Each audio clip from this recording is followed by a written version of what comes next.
Welcome to Unselfishly Me, a podcast all about self-love, self-care, and everything in between. I'm Jane, a personal trainer with a focus on self-love. Each week, we'll be chatting to someone about their self-love journey, how long it took, and what it took to get there. Today's episode is all about shaming. So it's all about body shaming in general. We're going to be talking about fit shaming, fat shaming, skinny shaming, all of the shaming, because I have noticed a trend happening on social media right now and this whole year, even last year, where people are just getting on their soapboxes and trolling other people and shaming them in every way possible. And it is not okay. Unless you are living in that person's body, you have no reason to shame them or to judge them. And especially on social media, it's just become so prevalent where people are literally commenting on other people's posts and shaming them in every way. And it's just so disturbing. I've seen people comment on a body positive person's post telling them that they're so unhealthy, they are disgusting, they look horrific, they shouldn't be promoting this lifestyle. And this girl is not even really big. And these people were just going off at her. I've seen people commenting on celebrities' bodies. I've seen them commenting, and it's mostly on Instagram that I see this, where they're leaving comments, trashing people's bodies. And it's just not okay. And it's so weird because I would never think to just go and comment on someone's post and leave some horrific body shaming comment, even about the outfit or anything. It's just not in my nature. And to actually see people doing this, it's insane. I also think that a lot of the people that are commenting are young girls that are maybe like under the age of 16 who have Instagram accounts. What I've noticed is if you click on it, it's a private account and they generally say their age there, and I'm just like shocked. I don't know if it's a culture thing as well, that maybe here in South Africa we don't really comment things like that on other people's posts. Correct me if I'm wrong, but I haven't really seen a lot of that. I've seen a lot of it in America with American celebrities and American influencers and bloggers. But I don't know, maybe it is a culture thing. Maybe it's an age thing. It's just become such a huge thing right now that it really, really, really bothers me. So I really wanted to do an episode covering all of the bases, because I think a lot of the time we only focus on fat shaming, because it like gets all of our backs up, obviously, because it's just the most horrific thing. But there's also fit shaming and there's skinny shaming. And if you're going to defend people and look out for people that are being fat shamed, you actually have to look out for the other people as well, because it's not fair in total. And you can't be defending someone who's being fat shamed, but then you are skinny shaming someone and you are fit shaming someone, because then you are not a good person and you're not being very kind. So I'm going to start off with fit shaming. So a lot of you might not have heard about this, but basically it's shaming people that are in the fitness industry or that are in really good shape. They might be training a lot, and you just actually shaming them for being in shape or for training so much. It might be a mom of 3 with abs, and you are commenting and saying how she is overtraining and she is setting a bad example, and a lot of other things as well. So I don't know where fit shaming comes from. Some people have said that maybe it's a jealousy thing. Maybe it's because the person knows that they can't actually get to that level. But I think also you just need to look at it as, if someone is in really good shape, just like appreciate and just clap for that person and just be like, wow, that is amazing. I'm never going to be like that. Like for me, for example, I'm never going to be like my bestie Delia with her abs, because she has so much consistency and she competes and she is just in such control of her eating, and she has abs, and I am not like that, and I will never be like that. But I can appreciate it, and I literally like applaud her. I would never fit shame her and be like, oh, well, because that would just show that I'm jealous. But a lot of people maybe aren't jealous, or they've been hurt in some way, or they've been teased, or bullied growing up about their size, and maybe it was from someone who was fit. And so for them, it's a trigger, and then maybe they are fit shaming back just because that is their experience in life. So there've been some cases of post-pregnancy photos of women, and that they've trained and got back to their pre-pregnancy bodies, and they've been fit shamed for getting back into shape afterwards. And people have been commenting things like, oh, you starving yourself, you're a crazy person, it's not healthy for your baby, how you trained the whole way. So fit shaming people can be even when someone's pregnant or afterwards, and that mom just wanted to get back into shape, and there's nothing wrong with that. Like, leave people alone if they want to be fit and healthy and work out and feel good because that's what makes them feel good, then just leave them. So a lot of fitness trainers and fitness models get tormented for showing their like before and after pre-competition or pre-shoot photos. And it's just leave them be. That's my motto for everyone. Everyone needs to stay in their lane. If that's what they want to post, if that's what their body looks like, who are you to shame it? Also, a lot of people getting fit shamed are the girls that are competing in competitions where people are like, gross, you look like a man, or you've taken too much testosterone and all these things, or like saying that their athletic bodies look like men's bodies. And I've seen a lot of these posts, and they do not look like men's bodies at all. Even if they did, it has nothing to do with you. But it's just become such a huge thing where you can't even post like a before and after photo if you're proud of a transition you've made, because someone is going to get offended and then actually start commenting and shaming you. But it's literally got nothing to do with anyone else. If you're happy and you've trained hard and that's how you want to look, it's your prerogative. Unless you are that person in their body, it has nothing to do with you. So, like, have an opinion, but, like, maybe keep it to yourself. It's not very nice to go onto people's profiles and actually comment and leave degrading comments there, shaming them. Here to give her recount of being fit shamed is my bestie Delia. As I said before, she has been competing and she knows all about being fit shamed. So she's going to give you a recount of what she's experienced. Okay, well, when I first changed from just being the type of person who goes to gym and tries to keep fit and healthy, which I think everyone probably is they applaud you for that. But when I had my first child, I decided now I wanted to be in really good shape now.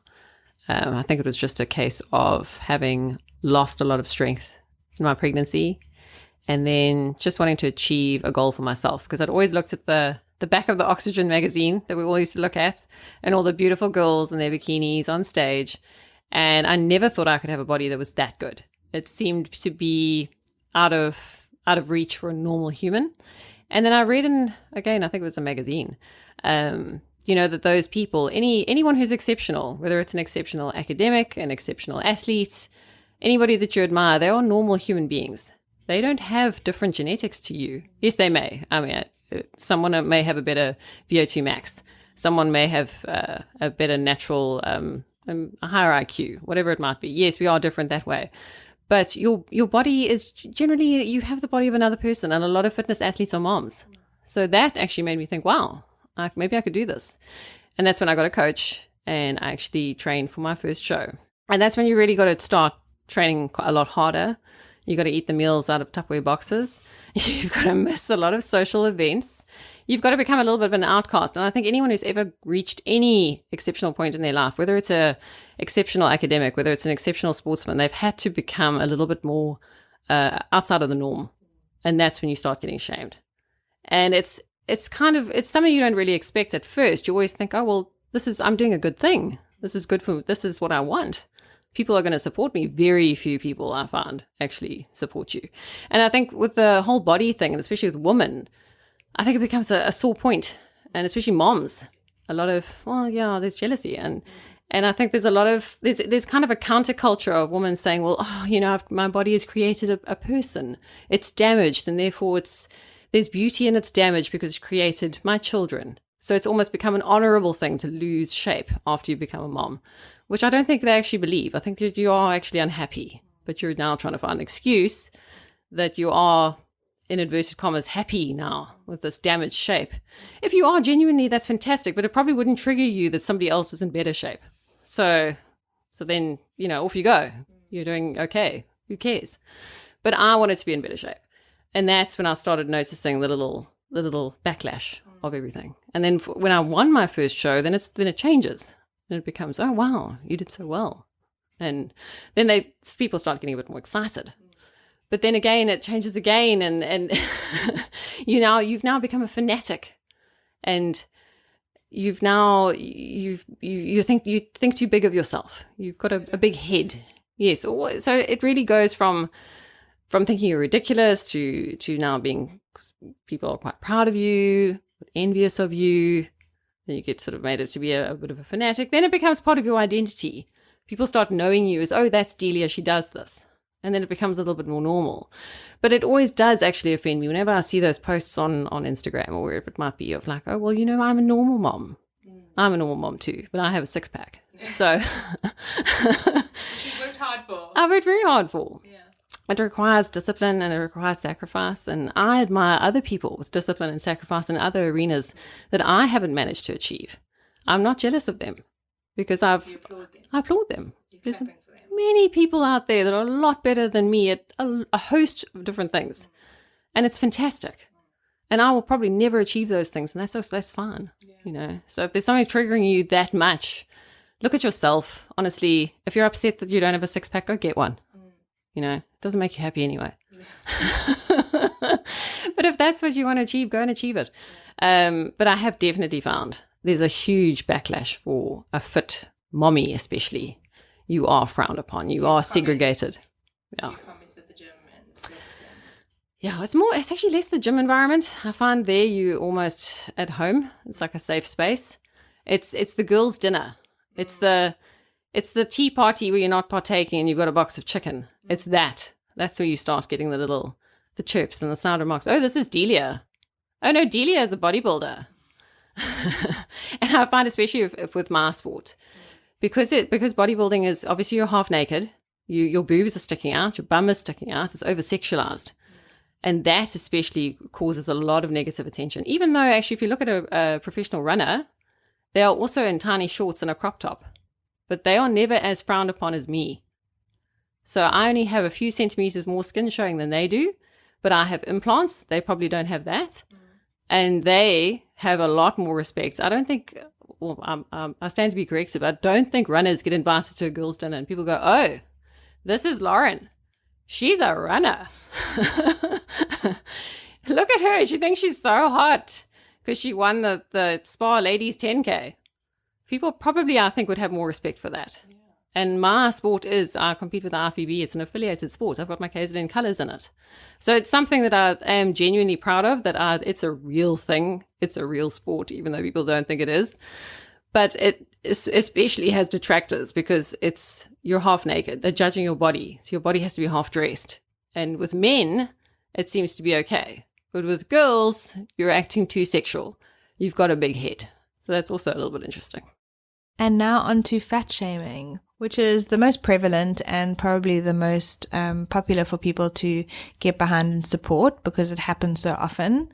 A lot of people comment on bigger girls' posts and say, you're so unhealthy, you look terrible, you need to lose weight. And a lot of them will even comment saying, well, why don't you just lose weight? Why don't you want to be active? And it's not about that. It's about being healthy, and you should be trying to help people be healthy. For me, it's not about the way you look. It's if you're healthy. So there's more to exercise and fitness than the way you look. It's all about your insides. It's all about your cardiovascular health. I mean, your heart needs to be healthy so that you can actually live and breathe and move and just try and live a longer life. So if someone's walking every day and they're a bigger person, as long as they're walking and they're fit, that's all that matters. It's not about the way you look. And I think everyone needs to stop obsessing about the way that other people look and even themselves, and just love themselves a bit more. And for me, half the time, the people that are commenting and shaming people are the ones that have a problem and don't actually love themselves. They criticize themselves and then they project it onto other people because they are not happy with themselves. So they should be putting that time and effort into loving themselves and accepting their body and being happy with their body instead of projecting it onto other people and thinking that their beauty standards are the only standards that there are. You don't go with that person to the doctor and check their insulin levels, their blood sugar levels, what's happening in their body. So if you're not doing that and you're not their doctor, it has nothing to do with you. So fat shaming has become a huge thing on Instagram and Twitter. It's where I mostly see it. And I just think that everyone needs to just stop doing that. We had that incident on Twitter a while ago with Galen and her interview. And yeah, so people are just body shaming and fat shaming people without even thinking about it and without even giving it another thought, like posting it to Twitter as if it's like the normal thing to do, to shame someone buying a kawaii smoothie. I mean, really, it has nothing to do with you. You really shouldn't be commenting on other people's bodies. Just rather comment on yourself and stay in your own lane. So here to talk about her fat shaming incident is my friend Kath Jenkin. She's going to give you a recount of how it's been for her and the incidents that have really affected her. Okay, so I am the worst body shamer to myself. I just want to say that first. I think most people are. I think most people are, and I often critique myself in ways that are not, like there's photos of me that I was looking at the other day. I sent you the one where I'm like a teenager and I'm like, as an adult now, all I can see is the perfect skin I had. But back then I was like, oh, I'm a heifer.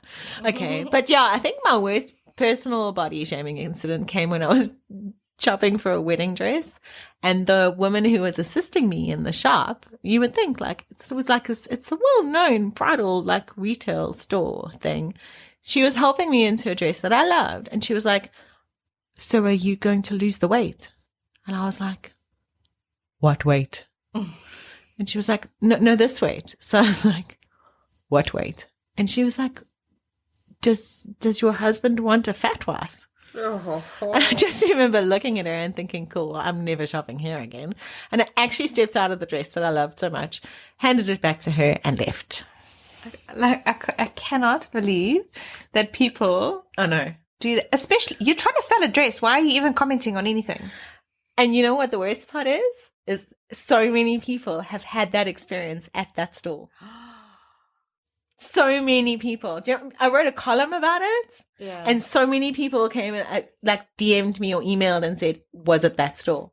Imagine that's your store and you're the owner and that's someone who's working for you and they are body shaming your clientele. And basically they're body shaming them to the point where they are literally leaving the dress behind. So it's actually becoming like a business issue as well. Yeah, it is.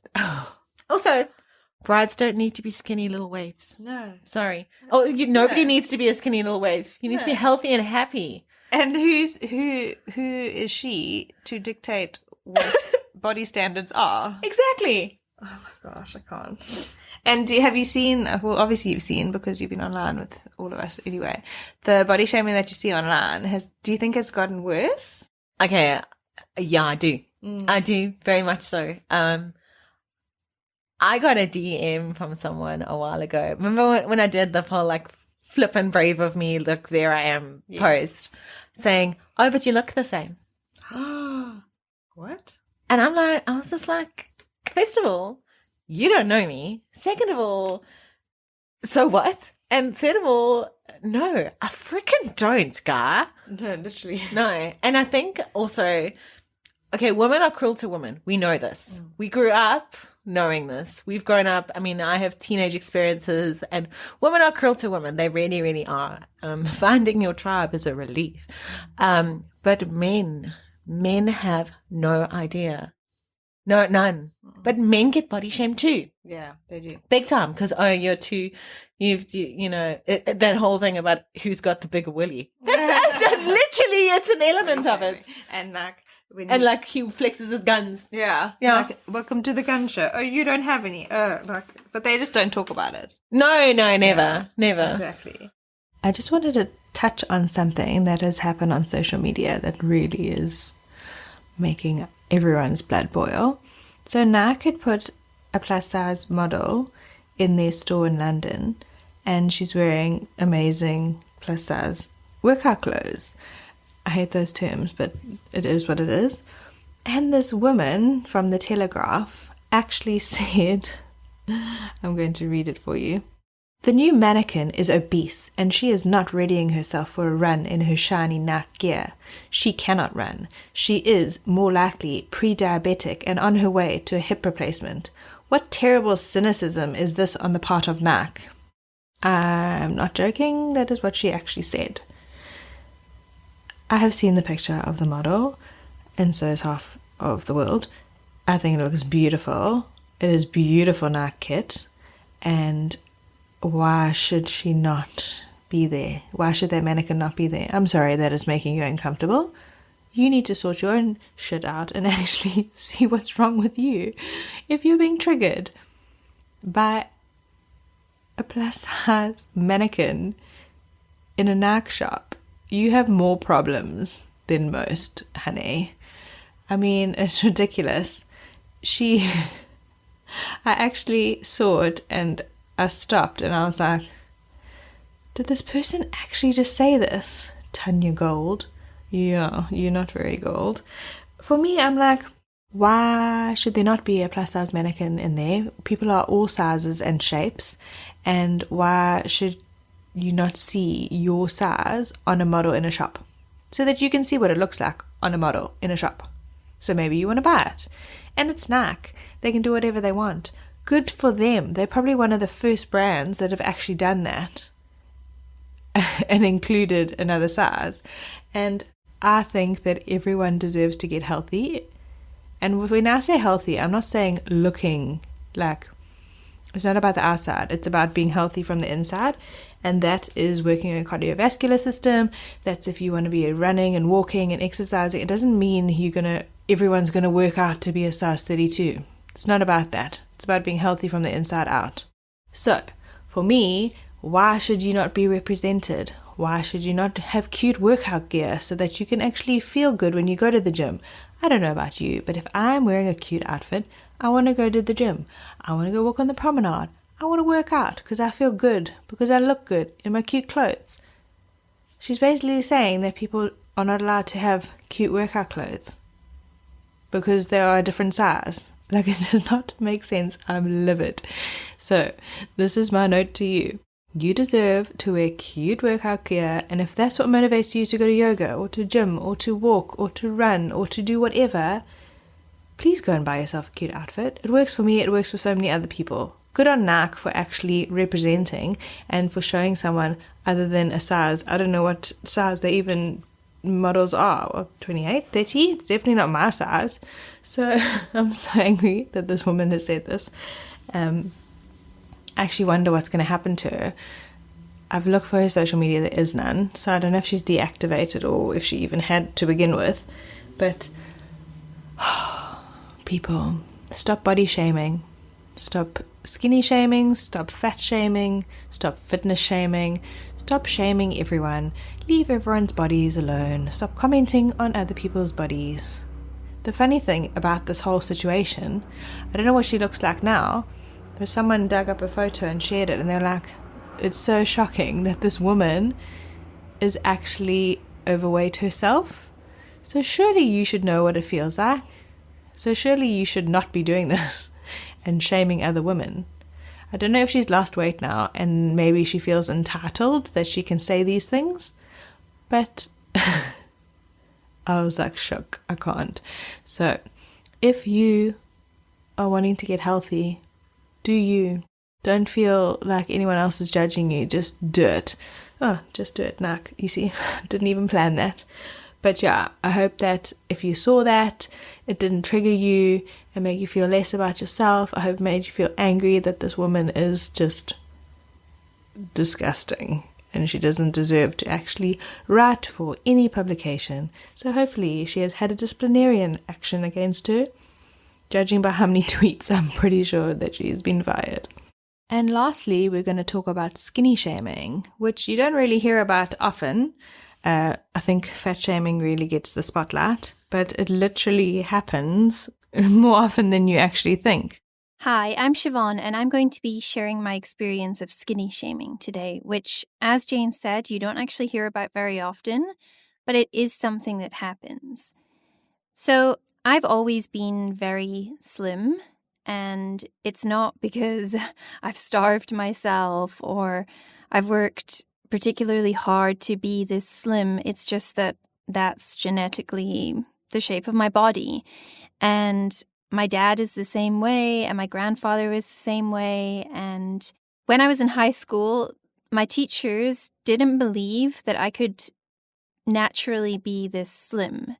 So they actually sent me to a dietitian because they didn't believe that I was eating. Which, when you're a teenage girl, and, you know, lots of people are already making comments about how skinny you are, this was just like the cherry on top. It was actually horrible because I had to go to this dietitian once a week for a month, I think it was, and she made me keep a food diary, and I had to write down every single thing I ate. And then when I would go there the following week and we'd look at the piece of paper together, she actually thought I was making it up because there was so much food on there. And I tried to explain to her that I just have a fast metabolism, but she didn't believe me. And yeah, that was probably one of the biggest things for me with skinny shaming. But also, I remember a lot of the boys in my high school class would tease me. And there was one joke in particular that they would often make where they would say that I was so skinny that if I stood behind a lamppost in the street, you wouldn't be able to see me. And then you'd get those people who would say, oh, you're so disgusting, you're just skin and bones. Or, oh, which one is Siobhan again? Oh, is she the anorexic one? I mean, you don't joke about stuff like that. Like, what if I was anorexic and they were skinny shaming me and calling me anorexic? And seriously, it was just awful. And I don't think that they even realized, because I think that it was like a goal for some people to be slim. So, yeah, I don't know. It was just very messed up. Any kind of body shaming is messed up. But I guess skinny shaming is not one that people often think of. But yeah, I just wanted to let you know that it is a thing, and it's not okay to call someone who's skinny anorexic or send them to a dietitian because you think they have an eating disorder. Like, some people just are naturally slimmer than others, and there's nothing we can do about that. And we should just leave those people to be because, yeah, you give them a bit of a stigma if you keep going on about it. I think everyone has actually made a comment and skinny shamed someone before. It's probably because you haven't thought about it and you didn't think it was being derogatory, because people assume that when people are, inverted commas, skinny or thin, that they are happy about that and that they've done it on purpose, when a lot of people cannot control it and it's genetic and it's just the way that they're built. It's happened so much to Caitlin Bristow. I've seen it on her, she's talked about it on her podcast. I've seen it on her Instagram, literally seen people commenting these most horrific things, telling her how ugly she looks. She's so skinny. She needs to put on weight. No man is ever going to like that. You look like you're going to break. You need to eat a hamburger. And for so many women, they cannot put on weight. It's just genetic. I had a friend in senior primary. They were calling her anorexic, and she literally was not. She was eating more than all of us. So it's just some people's metabolisms are really fast and they literally can't help it. So you need to really think about these things before you make these comments. Even your friends, they might be making these comments about other people, and just maybe just call them out on it. It's the only way that people are actually going to learn, and they're going to sit back and think, oh, I didn't even think about it. I didn't even realize I was doing it. And that's the thing. Half the time, you're probably not doing it on purpose. This is talking about skinny shaming now, not fat shaming. You are fat shaming on purpose. But with skinny shaming, you think that it's not going to affect the person. I can tell you that I've had quite a few skinny clients that have come to me to put on weight, and I will tell you for free that it is the hardest thing that you can do to put on weight. It's easy to lose weight compared to putting on weight. It is so hard to put on weight, and it's so much easier to actually lose weight. So spare a thought for them when they are actually trying to put on weight. And I think that people really don't think about it when they say things. There was a woman on the radio that I heard saying that Celine Dion needs to eat a hamburger because she's so skinny. And I was just thinking about all the skinny schoolgirls that are probably sitting there listening to this and thinking, oh my word, she thinks that I'm too skinny and I need to eat a hamburger. But I hadn't seen a picture of Celine Dion for a while. So I was like really taken back by that. And then I went and I saw it. I thought, shame. This woman has been through so much. She lost her husband. She lost her brother in the same month, I think. She's had a show in Vegas. Imagine performing every night. And I mean, if you've seen her show, which I have, she is a firecracker and she is dancing and she is probably just sweating it all out. And it must be so hard. She's probably going through something, and that's why she's actually lost like a lot of weight. So I was looking at it from a point of sympathy and thinking, shame, she must be going through something. And these other people were going like, oh no, she needs to eat more. She probably is trying to eat more, but she's burning it all off because she's doing like 4 hours of cardio a night and she can't actually keep it on. Or maybe she's going through another trauma, like you don't actually know. So I think everyone needs to just sit back and stop judging people when you literally don't actually know the story. She could be going through so much right now, and she needs you to be sending love and positive thoughts and tearing down another woman. Like, it's not okay. And I think that when people are shaming other people, it shows more about you as the person than it does about the person that you're actually shaming. So with that in mind, rather just don't do it. Like, if you think it in your head, cool. It's not cool, but it's better than you actually typing it out or saying it on a public platform where people are going to get upset and offended and hurt, and it's just not okay. I think we need to all be sending each other love and good vibes and positivity right now instead of tearing each other down. I mean, the magazines do that for you. You know, you get told so often that your body is not good enough, and on the front of the women's magazines would be like, how to lose 5 pounds in 2 weeks, and how to look like so-and-so. Like, how about we just look like ourselves? How about we just be the best version of ourselves? How about we focus on ourselves and stop focusing on other people? You need to be happy with yourself. And that is the key, is to stop looking out, but rather look in. So in conclusion on this body shaming episode, don't be a dick. Be kind. Stay in your own lane and stop commenting on other people's bodies. Thank you. We'll see you next week. Thanks for listening to Unselfishly Me. Follow us on Instagram at unselfishlyme and check out our website www.unselfishlyme.com.